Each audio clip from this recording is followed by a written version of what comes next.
Splitting bill at fancy restaurant red flag. He picked the place. He picked the wine. Then the check split. Like it had a prenup. Welcome to the cringe files. 3 stories. 1 pattern.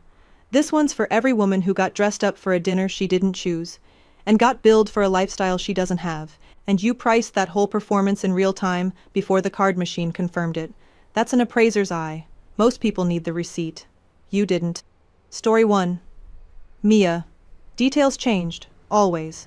He books a steakhouse with a dress code and a 3-week waiting list. He orders oysters for the table. A ribeye. A bottle he pronounces in French. 40 minutes on his portfolio. Then the check lands, and out comes the calculator app. He splits it to the cent, including the bottle Mia barely touched. A high roller, at 50% off. The table was his stage. Mia paid for a seat in her own audience. Story 2. Jasmine. Rooftop spot, skyline view. He knows the owner, allegedly. He photographs every plate before her fork is allowed near it, tags the restaurant, tags the champagne. Next morning, a payment request, itemized.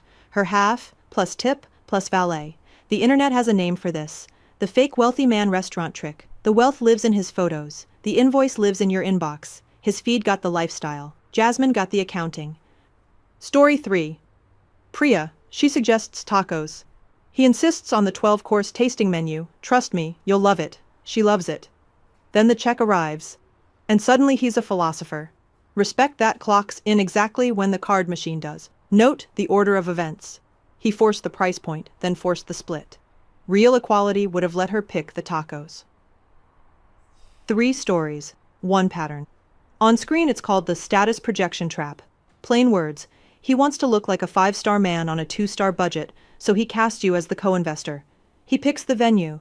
He wears the status. You fund half the costume. Splitting isn't the crime. Choosing a price you never voted on, then splitting it, that's the tell, not a gift. A group purchase you never signed up for. Now, the honest part. This is date 2, date 3, and early dates are theater. Theater lies in both directions. Maybe he's running a borrowed script. Some podcast told him paying signals weakness, and underneath sits a live code that could carry a whole household. Then you exhale and laugh at his playbook.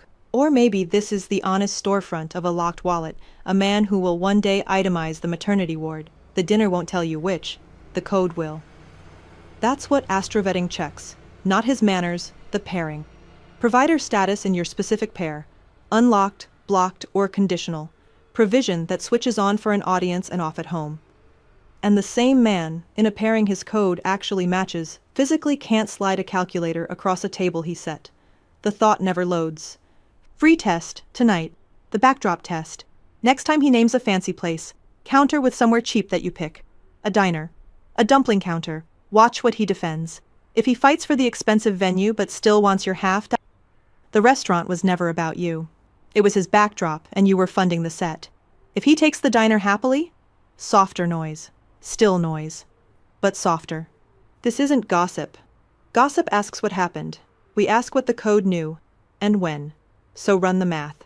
6 more dinners of watching him cost 3 months, and a car payment in split checks.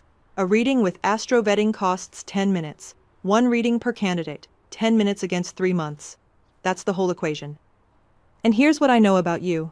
A woman who can spot a co-funded performance never buys a season ticket to one. She checks the code, then decides whether the show gets a second act. Good men exist. Men whose provision unlocks for you exist. Stop auditioning for the wrong production. Leave your case below. The best ones become videos.